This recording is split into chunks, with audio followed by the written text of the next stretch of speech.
teman-teman sekalian, saya pada kesempatan kali ini akan menjawab untuk soal UTS mata kuliah pengembangan kurikulum.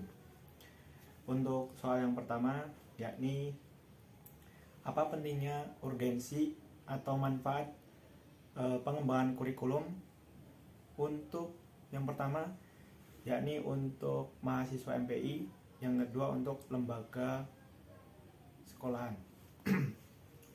Yang pertama yakni urgensi pentingnya atau manfaat dari pengembangan kurikulum untuk mahasiswa MPI khususnya. Jadi sesuai nama kita, prodi kita, manajemen pendidikan Islam. Manajemen yakni ilmu yang mengatur tentang pentingnya kita dalam memanage sesuatu atau dalam hal pengaturan. Dari pengembangan kurikulum tersendiri yakni merupakan sebuah gagasan rencana yang akan dilakukan oleh sebuah lembaga maupun organisasi untuk meningkatkan nilai jual kreativitas maupun sebuah pemikiran ide untuk menuju sebuah gagasan yang ingin dicapai, terkhusus dalam pemikirannya, yakni dimulai dari perencanaan, kemudian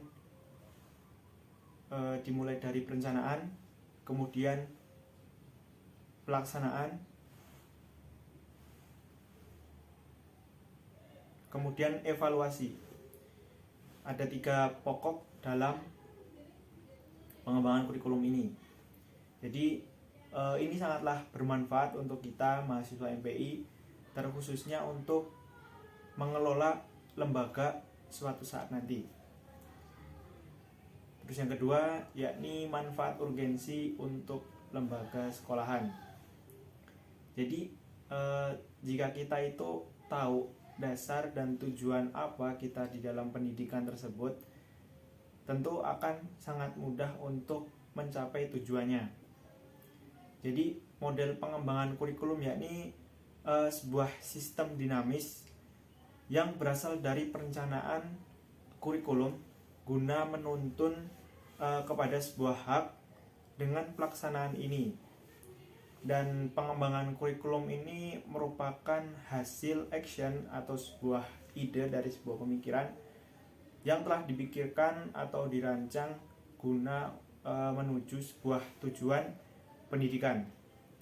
Sedangkan dari pelaksanaannya itu kita berpatok kepada apa yang telah kita rencanakan sebelumnya, dan terakhir kita mengadakan sebuah evaluasi yang merupakan penilaian dari pencapaian apa sih yang telah kita dapatkan dari pengembangan kurikulum ini. Jadi untuk sebuah lembaga tentunya akan sangat bermanfaat untuk kedepannya, karena sistematika perkembangan atau perjalanan sebuah lembaga tersebut dapat kita raih dengan adanya pengembangan kurikulum tersebut.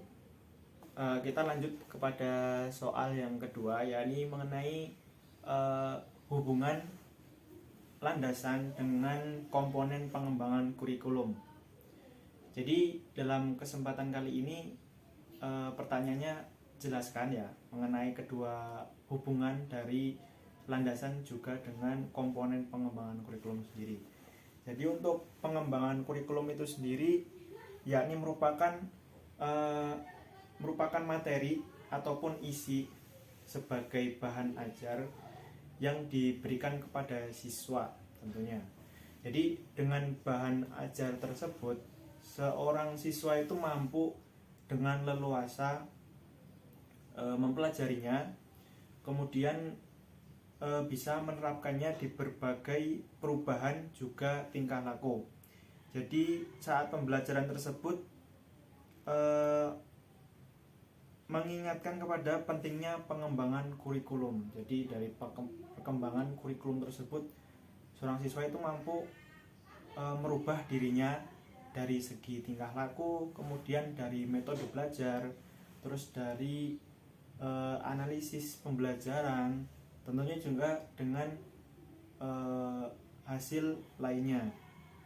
Jadi dari arti pentingnya kurikulum tersebut yakni sebagai ide atau sebuah rencana yang telah diolah dari pihak lembaga untuk merumuskan sebuah ide yang telah dirapatkan sebelumnya ya, melalui tadi rancangan, terus pelaksanaan, kemudian evaluasi. Jadi dengan adanya pengembangan kurikulum ini, seorang siswa kita dapat terkoordinasi atau dapat mampu untuk berkembang. Jadi tujuannya itu jelas, tujuannya itu sudah terorganisir oleh sebuah pengembangan kurikulum. Selain itu juga pihak terkait mengembangkan kurikulum ini bukan sembarang asal saya punya gagasan ini, tapi juga menimbangkan tentang perkembangan siswanya. Jadi ini mampu nggak untuk dicerna oleh mahasiswanya ataupun peserta didiknya. Dan juga kita juga harus memperhatikan tenaga kependidikannya, ini mampu nggak dengan diajarkannya seperti ini, dia bisa mengajarkan seperti ini nggak, bisa memahamkan peserta didiknya atau tidak gitu. Jadi ada dua hal dari pengembangan kurikulum ini, itu bisa untuk mengkoordinasi atau mengkoordinir peserta didik maupun tenaga kependidikan. Jadi hubungan antara pengembangan kurikulum dengan landasan tersebut sangat berketerkaitan dan saling melengkapi, seperti itu. Baik, untuk hal terakhir ya, ini mengenai evaluasi terkait pengembangan kurikulum di Indonesia. Yang pertama mengenai konsep. Jadi sebelum kita mengetahui pengembangan kurikulum, terkhususnya di dalam bidang evaluasi ya, jadi kita harus mengetahui dulu apa sebenarnya evaluasi tersebut. Jadi evaluasi itu merupakan sebuah komponen yang harus dikuasai oleh pelaksana kurikulum. Hal ini bisa kita ketahui mengenai tentang manfaat, terus kesesuaian, efektivitas maupun juga efisiensi dari peninjauan di dunia pendidikan. Jadi misalkan dari evaluasi tersebut kita mampu untuk melaksanakannya tanpa ada kendala, tapi tidak mungkin kalau misalkan tidak ada kendala, soalnya di dalam sebuah pelaksanaan, perencanaan dan juga dari evaluasi mungkin pasti ada yang namanya sebuah hambatan-hambatan tersebut. Jadi untuk sebuah keberjalanannya tersebut, evaluasi diperlukan untuk sebagai penilaian atau pencapaian sejauh mana sih pengembangan kurikulum yang telah kita rencanakan gitu, penerapannya sampai mana gitu, yang kurang apa aja, terus kelebihannya apa aja gitu. Jadi untuk tujuan dari evaluasi itu sendiri yakni ada 4 kategori. Yang pertama yakni mengenai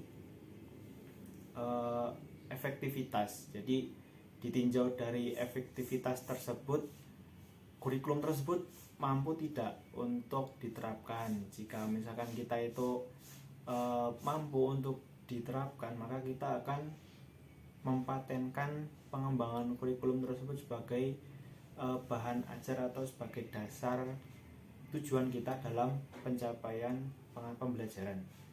Jadi kalau misalnya efektivitas ya, dari efektivitas tersebut kita tinjau dari keefektifannya, dalam artian seperti itu.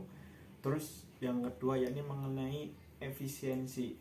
Efisiensi itu simpel ya, lebih ke simpel, terus juga mampu tidak untuk kita terapkan dalam lingkungan persekolahan atau lembaga sekolah.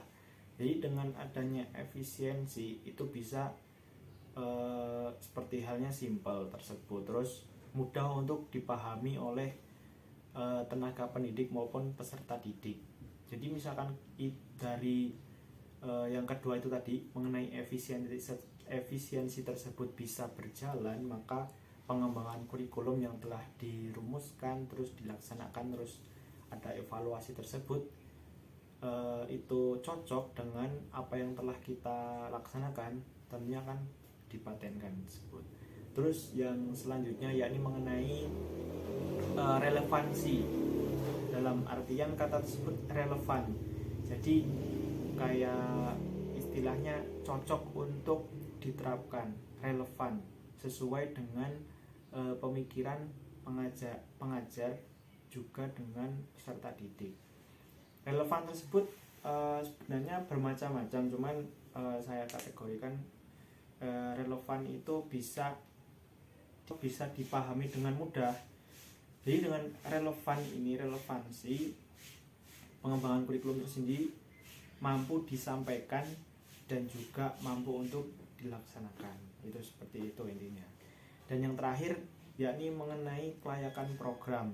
Jadi dengan adanya perencanaan melalui rapat habis itu kita melakukan pelaksanaan dari pengembangan kurikulum tersendiri. Yang terakhir yakni mengenai evaluasi.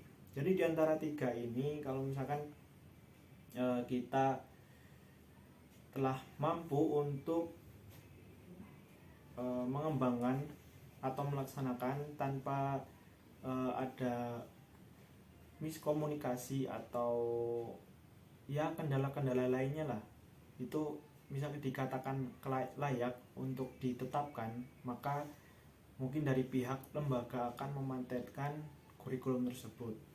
Seperti itu.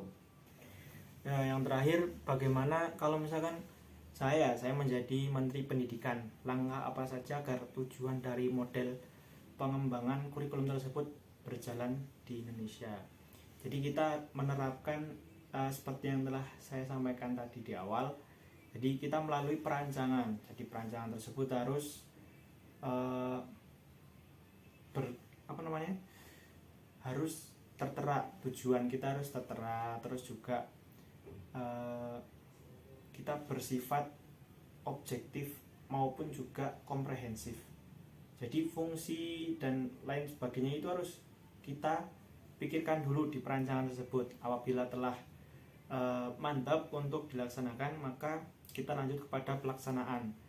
Jika di dalam pelaksanaan tersebut kita menemukan sebuah kendala, kita akan melakukan evaluasi. Evaluasi juga dibagi menjadi 3, bisa di awal, di pertengahan, dan juga di akhir pelaksanaan. Jadi seperti itu. Untuk pelaksanaannya sendiri saya akan bekerja sama dengan lembaga terkait, terkhususnya di lembaga persekolahan untuk keberjalanan pengembangan kurikulum ini sendiri, dan juga segera mungkin untuk melaporkan atau melakukan evaluasi maupun saran untuk perubahan ataupun juga dari struktural. Jadi jika ada kendala seperti ini, bagaimana Pak kalau misalkan kurang dipahami atau sulit untuk diajarkan. Nah, ini nanti bisa kita rumuskan kembali. Tentunya apa yang kurang saja, apa yang kurang itu kita perbaiki, apa yang sudah baik kita tingkatkan, apa yang belum baik tersebut kita perbaiki. Jadi seperti itu. Ya mungkin itu saja pada kesempatan kali ini. Selaku saya minta maaf untuk apabila ada salah kata.